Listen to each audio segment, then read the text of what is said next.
1 Samuel, chapitre 6. L'arche de l'Éternel fut 7 mois dans le pays des Philistins. Et les Philistins appelèrent les prêtres et les devins, et ils dirent, « Que ferons-nous de l'arche de l'Éternel?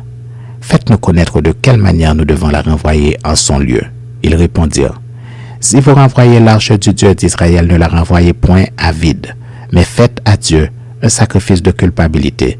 Alors vous guérirez, vous saurez pourquoi sa main ne s'est pas retirée de dessus vous. » Les Philistins dirent, « Quelle offrande lui ferons-nous? » Ils répondirent, « 5 tumeurs d'or et 5 souris d'or, d'après le nombre des princes des Philistins, car une même plaie a été sur vous tous et sur vos princes. Faites des figures de vos tumeurs et des figures de vos souris qui ravagent le pays, et donnez gloire au Dieu d'Israël. Peut-être cessera-t-il d'appesantir sa main sur vous, sur vos dieux et sur votre pays. Pourquoi endurcirez-vous votre cœur comme les Égyptiens et Pharaon ont endurci leur cœur?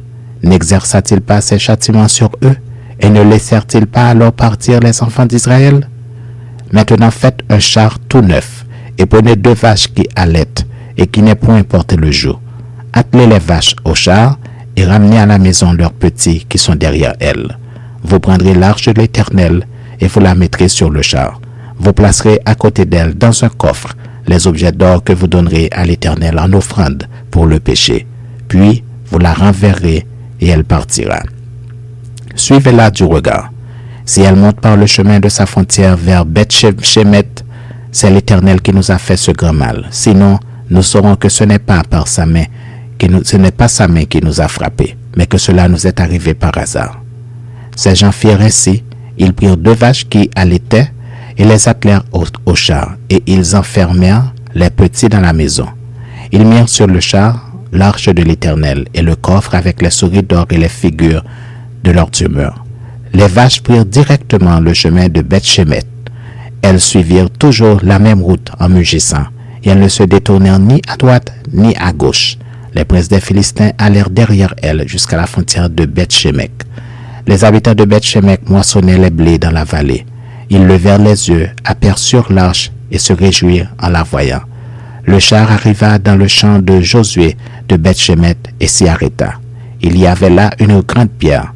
On fendit le bois du char et l'on offrit les vaches en holocauste à l'Éternel. Les Lévites descendirent l'arche de l'Éternel et le coffre qui était à côté d'elle et qui contenait les objets d'or. Et ils posèrent le tout sur la grande pierre. Les gens de Beth-Shemesh offrirent en ce jour des holocaustes et des sacrifices à l'Éternel. Les 5 princes des Philistins, après avoir vu cela, retournèrent à Écron le même jour. Voici les tumeurs d'or que les Philistins donnèrent à l'Éternel en offrande pour le péché.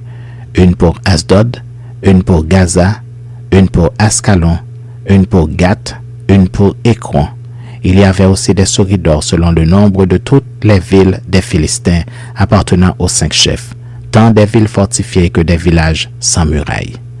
C'est ce qu'atteste la grande pierre sur laquelle on déposa l'arche de l'Éternel et qui est encore aujourd'hui dans le camp de Josué de Beth-Shemesh. L'Éternel frappa les gens de Beth-Shemesh lorsqu'ils regardèrent l'arche de l'Éternel.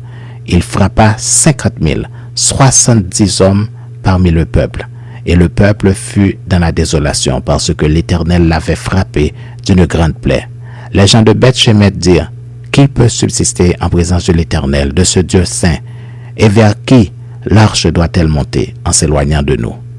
Ils envoyèrent des messagers aux habitants de Kirjath-Jéarim pour leur dire, « Les Philistins ont ramené l'arche de l'Éternel, descendez et faites-la monter vers vous. »